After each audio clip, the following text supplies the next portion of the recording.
Friends, welcome to red X media. உங்கள் video folders, songs, photos நிறைய விஷயங்களை வந்து இன்னொரு மொபைல்லேருந்து இன்னொரு மொபைலுக்கு டேட்டா ட்ரான்ஸ்ஃபர் பண்ணுறதுக்கு உங்களுக்கு ஒரு அப்ளிகேஷன் ரொம்ப ஈஸியாக இருக்கும். பக்கத்தில் இருந்தீங்கன்னா ப்ளூடூத் அக்சஸ் பண்ணிக்குவீங்க.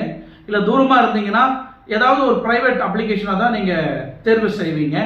அதில் நம்பர் 1 இருந்த நம்ம டெலிகிராம் எல்லாருமே யூஸ் பண்ணியிருப்பீங்க. டெலிகிராமை வந்து அதில் எவ்வளோ எம்பி வேணாலும் நம்ம வீடியோவை வந்து ஷேர் பண்ணிக்கலாம். எந்த புது படம் வந்தாலும் நம்ம அதில் ஷேர் பண்ணிக்கலாம். என்ன மாதிரி ஒரு ஃபார்ம் ஃபிலிம்ஸாக இருந்தாலும் அதில் நம்ம பார்த்துக்கலாம். என்ன மாதிரி அட்வர்டைஸ்மெண்ட்டு மார்க்கெட்டிங்காக இருந்தாலும் அதில் நம்ம பார்த்துக்கலாம். அப்படின்னு அந்த அப்ளிகேஷன் டெலிகிராமை வந்து முக்கியமாக நம்ம இந்தியாவில் நிறைய பேர் வந்து பயன்படுத்தியிருப்பீங்க. அந்த டெலிகிராமும் பேன் பண்ணால் என்ன பண்ணுவீங்க? பேன் பண்ணுறதுக்கு அப்படி என்ன குற்றம் செஞ்சிச்சு டெலிகிராமு? இந்த டெலிகிராம் சிஇஓவை எதுக்கு அரெஸ்ட் பண்ணாங்க?